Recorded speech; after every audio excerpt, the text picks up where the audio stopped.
नमस्कार मैत्रिणींनो, आज आपण कांद्याची चटणी बनवणार आहे. कधी कधी आपल्या फ्रीजमध्ये भाजीला काहीच नसतं. भाजीला नसल्यामुळं आपल्याला काय करावं काय नाही काही सुचतच नाही.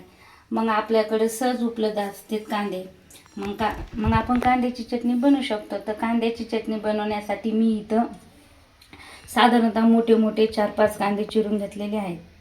कांदे चिरून घेतल्यानंतर आपण गॅस चालू करूया. गॅस चालू केल्याच्या नंतर थोडंसं 1-4-5 मिनिट कढई तापायला ठेवूया. कढई तापल्याच्या नंतर मी इथं 2 पळ्या तेल टाकते.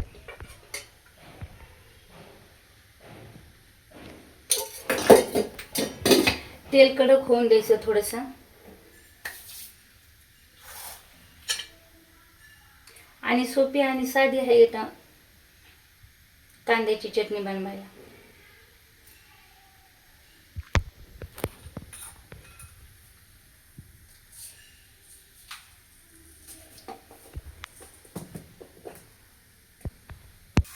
आता इथं तेल तापलेलं आहे. तेल तापल्याच्या नंतर मी इथं छोटे छोटे कांदे चिरून घेतलेले आहेत. मग असे कांदे टाकून द्यायचे.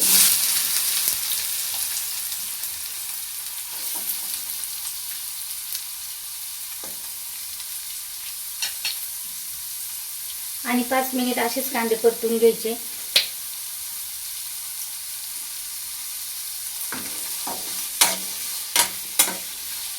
आणि ह्या कांद्याला थोडासा असा लालसर कलर येऊन द्यायचा, म्हणजे चवीला छान लागतात.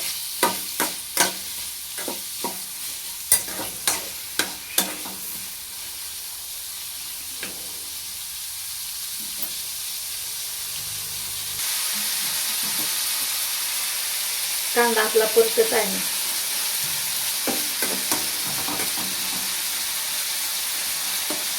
पद्धतीने कांदा लाल करून घ्यायचा. आता हा कांदा एका साईडला घ्यायचा, कारण की अगोदर जर मोहरी टाकली असती तर मोहरी करपली असती आणि करपल्यामुळे भाजी सुद्धा करपट लागली असती.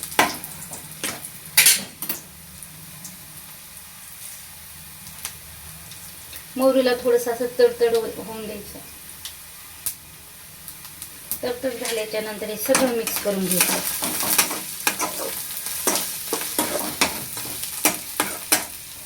असं छान मिक्स करून घ्यायचं.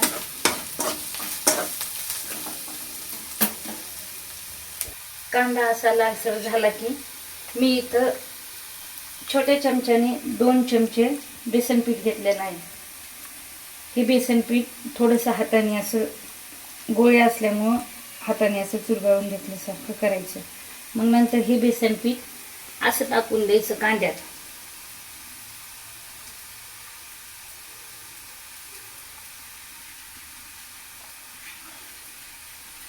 आणि या बेसन पिठाला सुद्धा असं मिक्स करून घ्यायचं.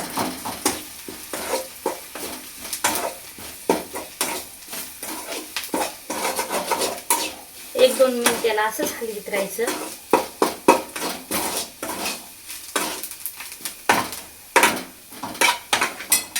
मग इथं थोडीशी लाल मिरची अर्धा चमचा,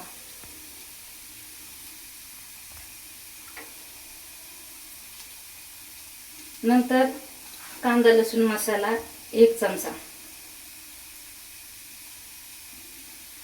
अजून वाटल्यास थोडंसं टाकूया.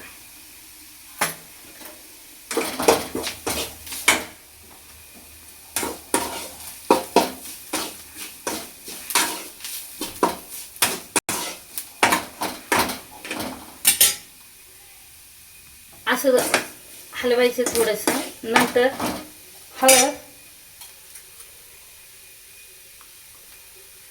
हळदीच्या नंतर चवीपुरतं मीठ.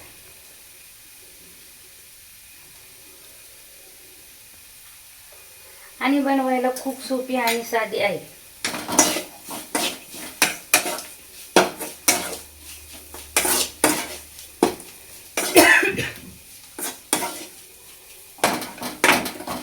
इथं मी अर्धी वाटी कूट घेतलेला आहे. हा कूट शेवट टाकायचा, कारण की जेणेकरून खाली चिटकू नये म्हणून कढईला.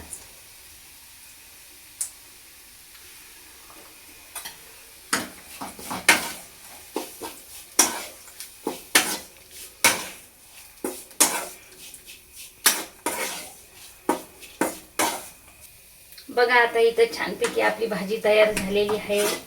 आता ही भाजी मी एका प्लेटमध्ये काढून घेते.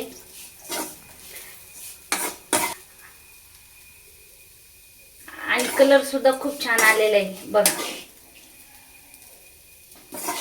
टिफिनला वगैरे द्यायला तर खूपच छान आहे, एकदम सुकी असल्यामुळं. मला तर खूप आवडते ही भाजी खायला.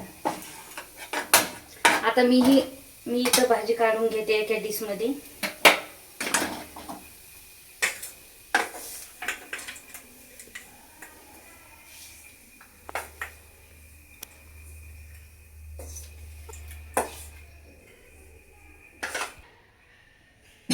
आता मी इथं ही चटणी एका प्लेटमध्ये काढून घेतलेली आहे.